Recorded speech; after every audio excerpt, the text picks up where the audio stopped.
Mark, thanks for joining me for a second video. I wanted to continue our conversation and focus on the experience you had having a development deal at CBS. You did have your own show and you were a showrunner. So, are you able to tell us a little bit about that? Yeah, so I was really lucky to get an overall deal at CBS, and what that means is actually um, you're paid a X amount of money to work on an existing show on CBS, and then Yeah. also develop new material for them at the same time. Right. It's the ideal job because you're getting paid. Your contract is 3 years no matter what, so it isn't like how many episodes am I doing? It's like for the next 2 years, you're going to be working for us and solely us, which is Yeah. cool and nice. It's a great, I highly recommend it. But so yeah, so I happen to be working on a show. Matt LeBlanc played a dad on it at CBS. So yeah, so I was lucky enough to be able to write on a show while developing new material. And basically, what happens is you come up with an idea. Yeah. I always recommend that it be something that's personal to you. You worked with me on my first pilot, and it was about my relationship with this my friend Kram, who happened to be Pakistani, Yeah. and I'm from Nebraska. I'm from the Midwest, and we were unlikely friends, but our kids were going to the same school together. And what I realized was, this guy was a Muslim. I'm this white dude from farmers in Nebraska, but what bonded us was our fear of failing our families, Yeah. and our constant worry over our money and our wives. Like, we shared the same problems as dads. Yeah. How am I going to provide? What if I fail? What if, and so our part of the drive that we both shared was our fear of failure, and that sort of bonded us. And I wrote a show about it. Yeah. Um, but on the last one I did, it was different because I had received a piece of IP, intellectual property, that Brian Darcy James had written a very short paragraph about a guy named Tom Smallwood, who was from uh, Michigan. He worked for an assembly line there, and this is a real guy. Yeah. He worked on a car assembly line, and he got laid off right before Christmas, a couple days before Christmas, and he was a really good bowler.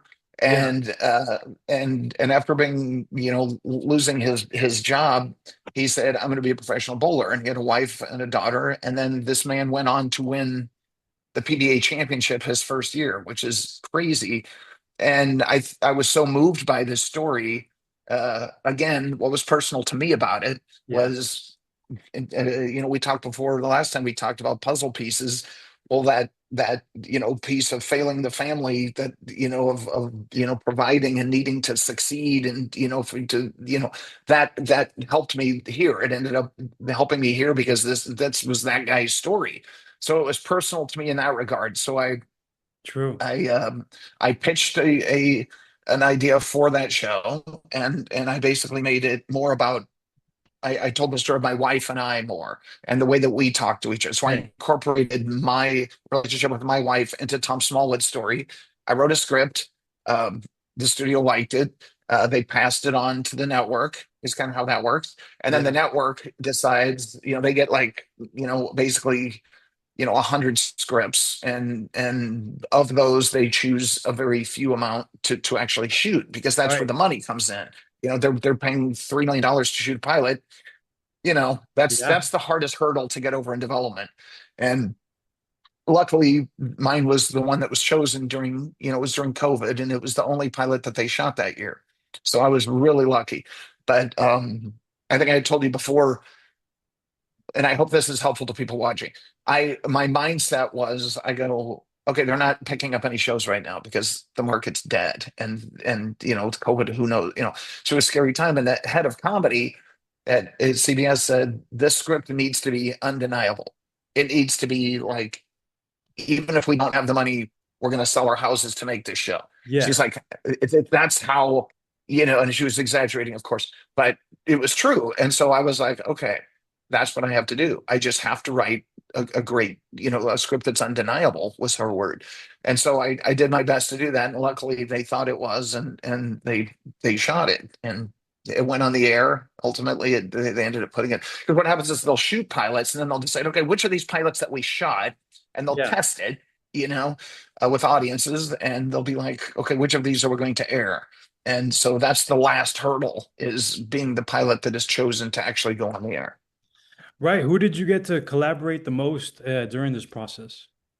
Um, it was, I had some producers, but really I had a really great relationship with the studio, who gave great notes. Yeah. And then Julie Pernworth was the head of comedy at CBS at the time.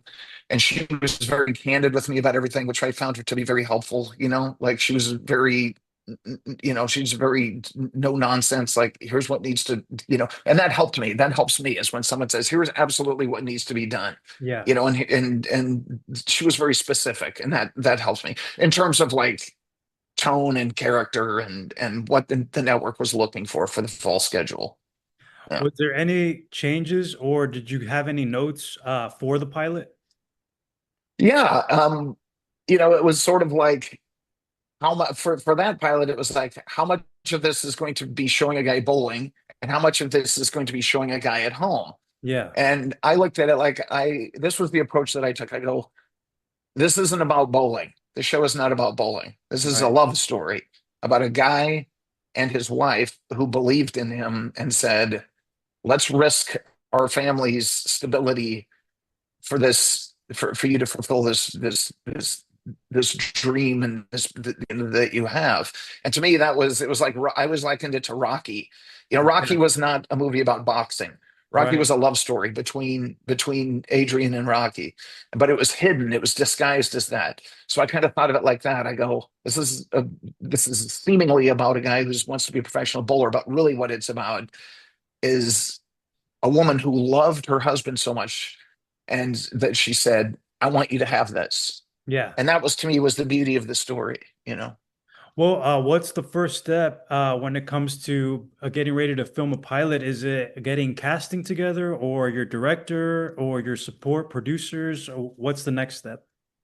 Well, after you write your script and you pray for a good response. If you make it past that and they go, okay, we're going to do this, we're going to put up the money for this, Yeah. you immediately start thinking about casting. Okay, who's our lead? Who's Yeah. the lead? Who's the second lead? Who's going to direct it? So all of those things sort of come at the same time. And so, you choose, kind of simultaneously. You kind of go with, you're looking for director and talent at the same time. Ideally, you want your director first, because he's going to help weigh in on who your talent should be, Yeah. you know, um, and then they can go to casting sessions and help you decide. So, director, I would say, is probably, more important. But to be totally honest, they're immediately thinking about who's going to play this role and who's available right now. Right. I always say it's a lot of it's luck of the draw. What actors are available right now, and so you kind of go from there. Yeah. Who was your director on How We Roll?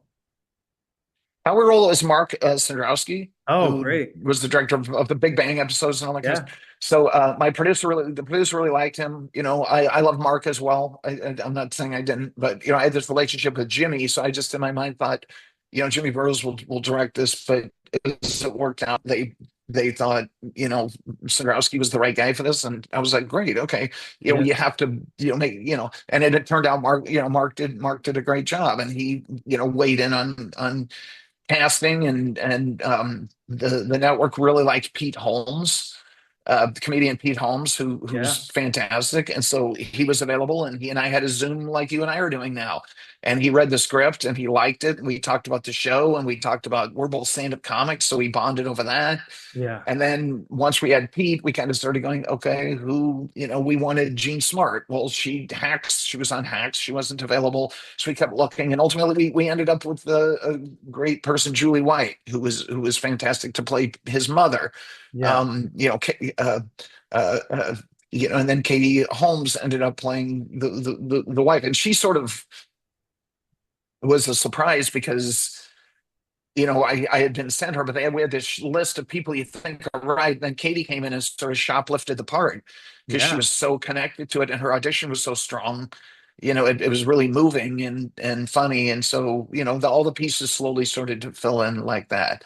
And then we shot the pilot, we tested it, we made adjustments based on, test groups. And we ultimately altered it to this final version of a pilot that they liked. And then, it ended up airing. Who was your support team in the writer's room? How big was your writer's room? But it was unique because it was during COVID. Right. So it was like it wasn't a traditional writer's room where we all just come in every day and sit at the table and talk. It was Zoom like this. So Yeah. it was challenging to write a show with a Zoom room because it's not like someone's personal like the vibe, for lack of a better word, that someone like doesn't come across always in Zoom. Yeah. It always feels a little, and so same with auditioning. You don't Yeah. really get the full, chemistry that you're going to have with someone, unless you're with them, in my opinion. Like there's just a thing that you sense when you're with someone physically that like, oh yeah, I really, this person's hilarious. I really, and you're less formal, I think, when you're not on a Zoom because you don't feel like you're being recorded. You're just having a conversation with a personal conversation. But yeah, that ended up being a challenge for the writers' room. But a couple of us did come into the building.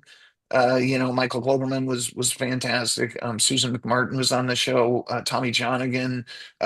We had some heavy hitters writing for it, and a couple of us would go in, and then most of us ended up doing Zoom just for safety protocol at the time. Yeah. But yeah, but it was I learned a lot, about writing without the actual chemistry of people. Imagine playing a song together as a band on Yeah. Zoom versus playing music together in a room. You know what I mean? Like there's something instinctual that you do when you're with someone physically that you don't do when you're on Zoom. So that was a hurdle for us, but it ultimately worked out. Yeah. So, what was it like to be able to collaborate with these people that you brought together? What did you ask from them to bring to your pilot? Yeah, I always tell everyone to bring in story ideas every day. Yeah. Think about the show when you're not working on the show. And so that will help all of us. It will make the hours shorter once we're there so we can get home to our families. Yeah. And also, it makes you connected. Like I want everyone to have a personal connection to the show. So I was like, what happened yesterday? Tell me what happened with your wife. You went out to dinner. What happened? Like those personal small stories like that, take note of them as they're happening and think, could this be something funny I could bring in tomorrow? There's an iconic episode of Everybody Loves Raymond where the suitcase was left at the bottom of the stairs. And that became, I believe it won an Emmy. And that was some writer going, my wife and I came home from vacation and we left this luggage down there. And I kept waiting for her to bring it up. She kept waiting for me to bring it up. And that ended up being this really cool, funny, idea for the show. So I always encourage writers to bring in really, because those details are what make it seem like a real story versus something that was made up in the writer's room. Yeah, exactly. And what would you say was one of the proudest episodes from your series? Well, I had a real personal connection to the pilot.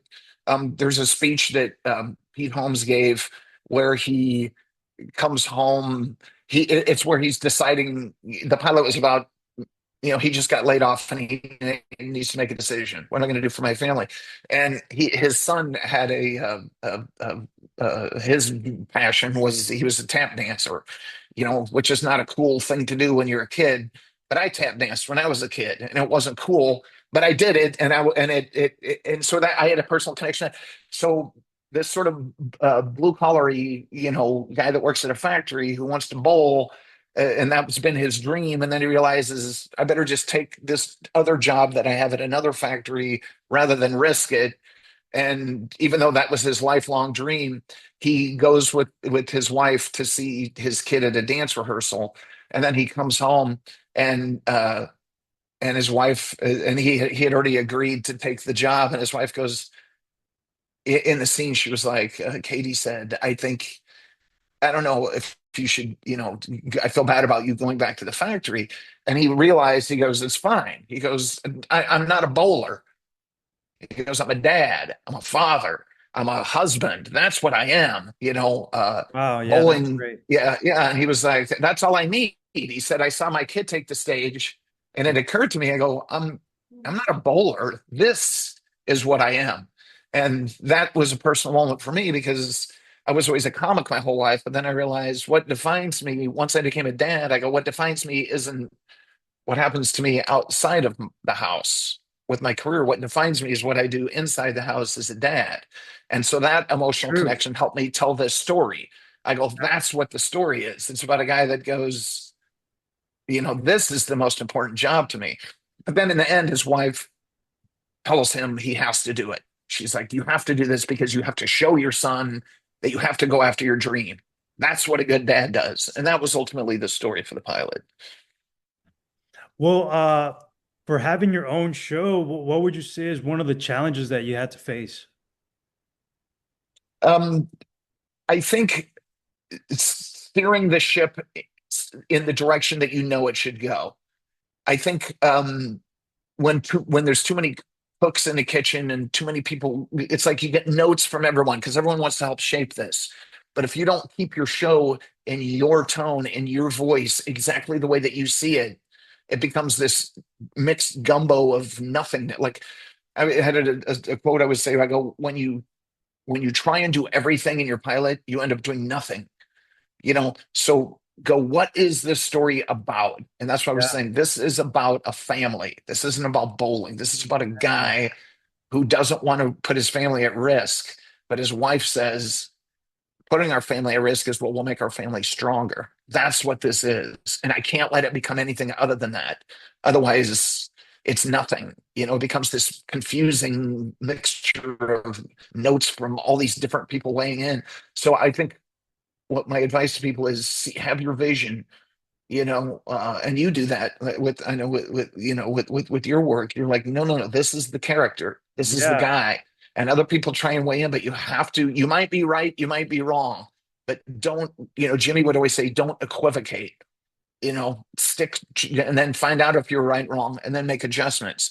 But make sure you aren't taking too many notes from too many people. Otherwise, whatever your thing is that made it unique is gone, and now it loses its magic. yeah, it's true. And then how are you able to produce or fight for this project that you no longer recognize? So that's why I always felt it was my job to be able to protect that original vision and that seed that sparked this whole idea. And even if I'm wrong, I mean, this is supposed to be something for the masses and also for other people that are like-minded that are looking for this. So I always thought about them and how they and I would like to see the things.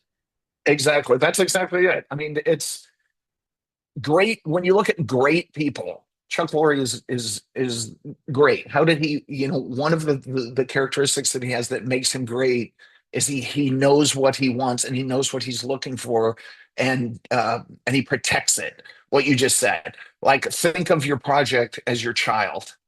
Would you want other people to parent your child and make decisions that you don't agree with? Of course not. You Right. would say, no, no, no, no. This Yeah. is the moral compass that I want my child to have, not the one that you're suggesting. So think of your project as your child. Who do you want this person to become?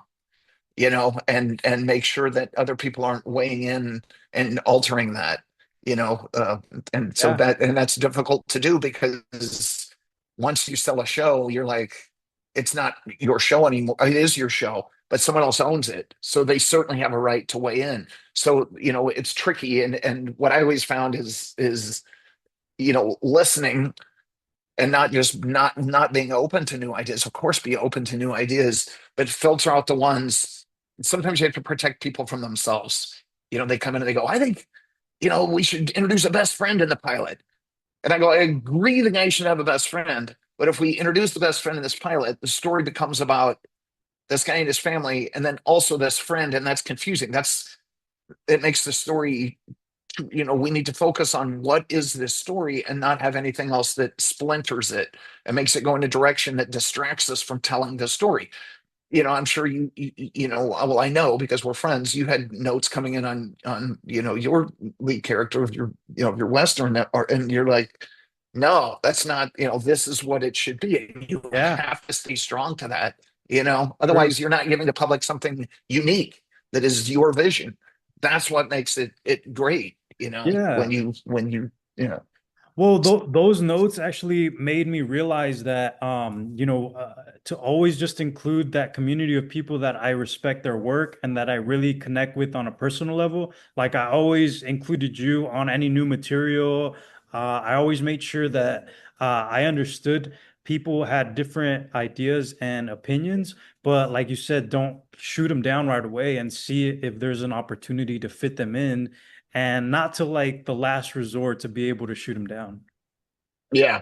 And exactly. And you also, did something that I do, which is going, who is this my lead? What does my lead believe in? What, it was so specific that you didn't, you knew exactly who it was, and you could defend it, and you could describe your character in a few sentences. You can describe what the show is about. And that's what I try and do. I try and go know exactly who this is. So it isn't just people yelling out jokes. So people are just characters who's telling each other jokes. I'm like, who's the character? What do they believe? What? Okay, that's funny, but what's this about? Like, what is this about? If you can't answer what it's about in a few sentences, then I'm not sure. In my opinion, I don't know what the project is. I'm like, I don't Right. know where this is going. I don't know what I'm trying to accomplish because I don't know what it is about, And if it's about a dream, great. If it's about, I mean, the movies that we all love, the TV shows that we all love, if someone asks you, you can pretty quickly say what that is. So I always tell people, can you do that with your project? You Yeah. know, and if you can't, then something's wrong, and it's either undefined or it's too complex. And more often, the project is too complex. Well, it's about this guy who, wants to believe, but then he also, the minute someone starts pitching a show, but then he also kind of, and then, I'm always like, no, no, no, no, I don't, just No. it's simple. Tell me, you should be able to clearly, crisply, and cleanly tell me exactly what this show is and why I should care about it. Why am I rooting for the character in this show? What's his journey? What obstacles is this character going to face? Yeah. And I always like it when a character's obstacle is themselves. Like I want to do good, but I can't because of, in my past, I have done things that made me believe I'm no longer a good person, for example. I'm just spitballing as I'm saying this. Okay, well, that's interesting. How is this person going to, how do you go from sinner to saint when you believe that you're not worthy of becoming, or something like, once you can define what that is, then the show is clear to you, and if it's Yeah. a comedy, you're going to make it funny later, but what is it about? First, Chuck would always say, break it like it's a soap opera, then write it funny. And that always stuck with me too, because I'm like, yeah, you need That's great. an emotional story and then tell it in a funny way. You know what I mean? And I've always stolen his that approach from him and used it in my own stuff. And I'm grateful to him for it, you know. Yeah, I remember the one note that you gave me for my pilot was and you need to understand what the problem is right away so the audience knows what journey you're taking. Yeah, that's a great point too. It's like you need to know immediately on page two, what is this person's problem and why do I care about their problem? On the Mike and Molly pilot, you can visually see Billy, Mike's problem. He was overweight and he was struggling with his weight, but and that was the physical seeming problem. But really, what his problem was, he was lonely, and he probably never thought he was going to have love. He was never going to fall in love with Right. someone and have a then you meet Melissa. She's going to, Melissa's character Molly, she's going to Overeaters Anonymous, and that's where they meet. But you saw both of their problems immediately, and that's what binded them. That's what brought them together and ultimately led to this great love story. So immediately, as quick as you can, show me your character's problem. Right out of the gate. When we watch the movie Jaws, we know in the first scene what the problem is. Yeah. There's a shark that's eating people. Wow, that's a big problem. Right. Okay, you got my attention. Now all of a sudden we meet Brody, we meet Quint, we meet these cool, interesting characters as we go, but we immediately know what the problem is. And then we see this team being built together. We're going to go get the shark. and all the characters are interesting. Richard Dreyfuss's character comes, then now they're on a ship and they're out to solve the problem. It's so simple, but it immediately tells us what it is. There's no meandering at the beginning. It's a girl swimming and she's eaten. You know, Yeah. wow, okay, we got to fix this problem. I care. So use that approach that when you're writing stories, I think. Yeah, what do you personally do when you have when you're stuck and you have like writer's block or you're not sure how you want to progress the story? What's some of the things that help you out? It's interesting you say that because it's a constant evolution. How you solve that problem evolves constantly. It's constantly changing. For me, initially, when I would have that, I'd be like, grind it out.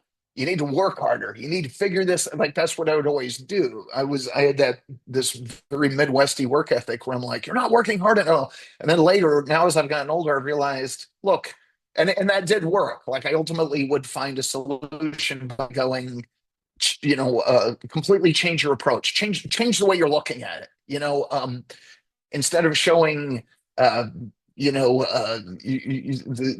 character in this type of setting, change the setting, change who the character is with to show the problem. I would always do that, and ultimately, I would find a solution. But now I'm kind of like, if it feels wrong from the beginning, there's probably something structurally wrong with your story.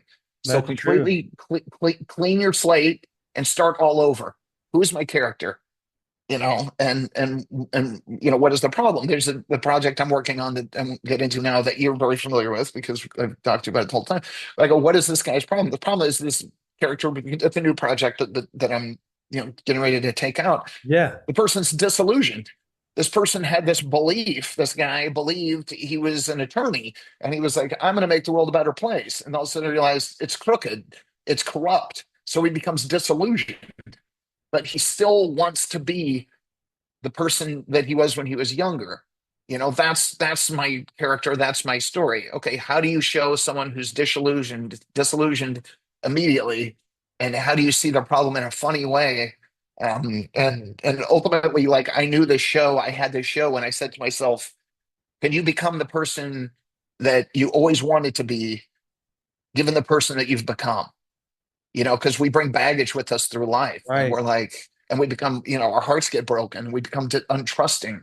How do you become a trusting person when you've been betrayed? Like, those are interesting questions for characters. How does that person, what process would this person have to go through to trust and become who they want to become based on this road of this tough road that they faced to get there, where they were like have no reason to trust people? That's interesting to me. That's intriguing to me. Those kind Yeah. of questions. But uh, ultimately go back to that and say, wait a minute, what is this about? This is about a guy who wants to do the right thing but can't. Okay, let's start all over with that. And then where is he? What's he doing? What's going, but always go back to your what is this about question, and then try a new approach. That's what I would advise to people. Where do you draw inspiration from? um Always personal is better. It's just always better. Live a life. You have to live your life. But one of the challenges of being a writer is we have the same routine every day. We get up in the morning, we go to me, I get up in the morning, I go to the gym, I drive to Yeah. the studio, I get a cup of coffee, I go into the writer's room, and then I sit there, and then we talk about, stories and characters. We write stories all day. Then I get in my car and I drive home and I spend time with my family. Then I get home and do the same thing. So I'm not living a life, Yeah. aside from that. When I was a comic, I was in a different airport. I was in a different city every day. So when you're a comic, it's easier to write stuff because you're living a different life every week. When you're a writer, the challenge is how do you get new ideas, and you get them from your family. That's why family shows are great for writers to be on a show about a family because that okay, well, my daughter came home and her best friend told her that she didn't want to be friends with her anymore when she was a little kid. That happened to my daughter when she was little. And I was like, what? And I was like heartbroken. And I was like, okay, well, maybe, so that's, you bring that to the room and, or some, whatever, but my suggestion is for people to, um, Go out into the world as much as you can and notice things other people aren't noticing. You know, as a comic, your job is to see something everyone else is seeing, but they're not making note of. And it's like as comics, we say, God, I walked right by that. I was just with some comics this weekend in Vegas, ones that got married. And there was this bit that this guy, and we're like, oh, that was right in front of all of our faces, and none of us saw it, and it's such a funny joke. And Yeah. that's the same thing as a writer. It's like if you're at, a Target, look around, pay attention, listen, and take notes of stuff. You see things every day. People standing in line. A mother talking to her child, of a couple, in a restaurant. Having an argument. Whatever. Like live in the world as much as you can, and draw from your own personal experiences and all your life that led to that. Remember Yes. things that happened to you when you were younger, and Right. bring those stories in. Yeah. Yeah. What advice would you give to those young people that are creating their own projects and that want to sell their shows? Or what would you have done differently for your projects? Um, my advice is always just you get what you give, so work, there is no substitute for work, and love, and if you don't love what you do, I said this before, you're not going to be happy. So you should be working, you should be loving what you're doing, because first of all, there's no guarantee beyond the process. Yeah, Just because you proclaim to be a writer, just because you proclaim to be an actor, because you proclaim to be a comedian, doesn't mean anyone owes you a job. It doesn't. That's the sad reality of this business. So exactly. you have to love the process. When I was a comic, I worked for free forever until I started getting paid. Until what I was creating, someone could monetize and say, I think people would pay money to hear that guy tell these jokes. I'm going to hire him. I think, you've written a script. Okay, great. I've written a lot of scripts, but it took until I was, almost 40 before any of them, people were going, yeah, I think that people would advertise on a show with that content and we would make money. It's a business ultimately. So, keep make creating stuff you know, that someone is going to say, I'm going to invest in this because I believe this will be very successful. That's the business. You don't, just because you write something doesn't mean it's, I'm just being brutally honest here. Just because you write something doesn't mean it's going to get made. And believe me, Yeah. I've written hundreds and hundreds of pilots, Yeah. uh, or started to write hundreds of pilots and then ultimately ended, and most of them were failures. You're going to fail a million times, but you have to keep going. You have to, just because everybody quits at some point, and not everybody, but a lot of people quit, and then okay, good, they're gone. I'm going to keep going. Like Yeah. you have to just persevere. You have to just keep going. There were times when there's going to be times when every sign is telling you to quit. Mhm. Logically, it's telling you to quit. And I couldn't pay my bills, when, many times I was on the road and I'm like, I was penniless. I had to borrow money from comedy clubs just so I could eat during the week. I was there, Yeah. man.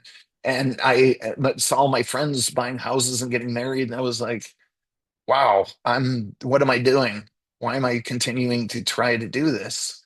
But I go because I love it, and it's the only thing that's going to make me happy. And I just kept going, and that's my advice, people. It's everyone. You look at people and you're like, wow, that person just got.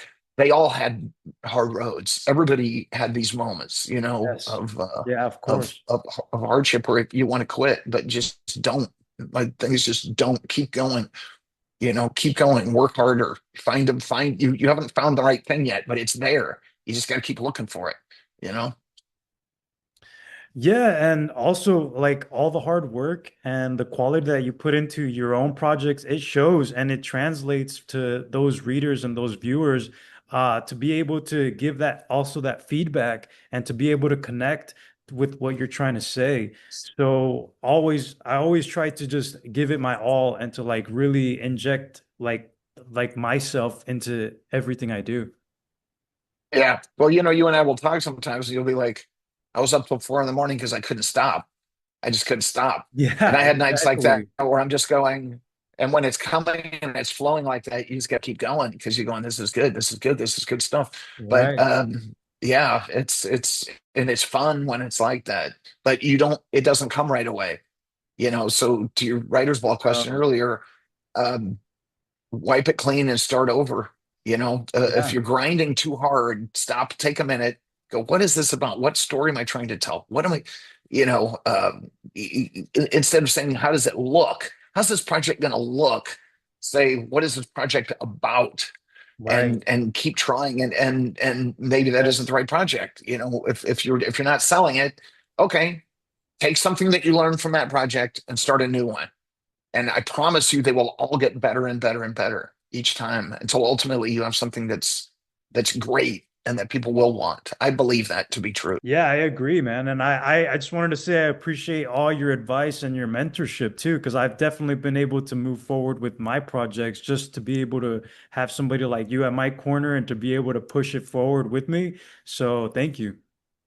And it's likewise, man. You've helped me so much too. And and pitching to a friend, someone that you trust and especially that you respect and you're creatively aligned with, that you should have personal relationships like that with people where you go, is this anything?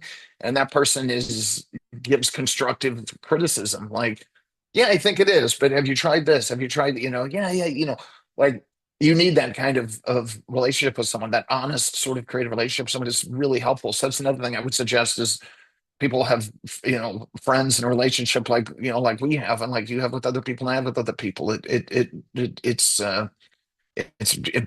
think it's not only helpful, it's imperative, I think. So, Yeah, it's necessary. it Well, is. thank you a lot, Mark. I appreciate Of this course, Hugo. conversation. This was really insightful, and I always enjoy my time talking to you. Likewise, man. It's always anytime. And good luck to everyone out there. And I wish everyone the best of luck. And make something you love and you'll be very satisfied. Yeah. All right. Thanks, Mark.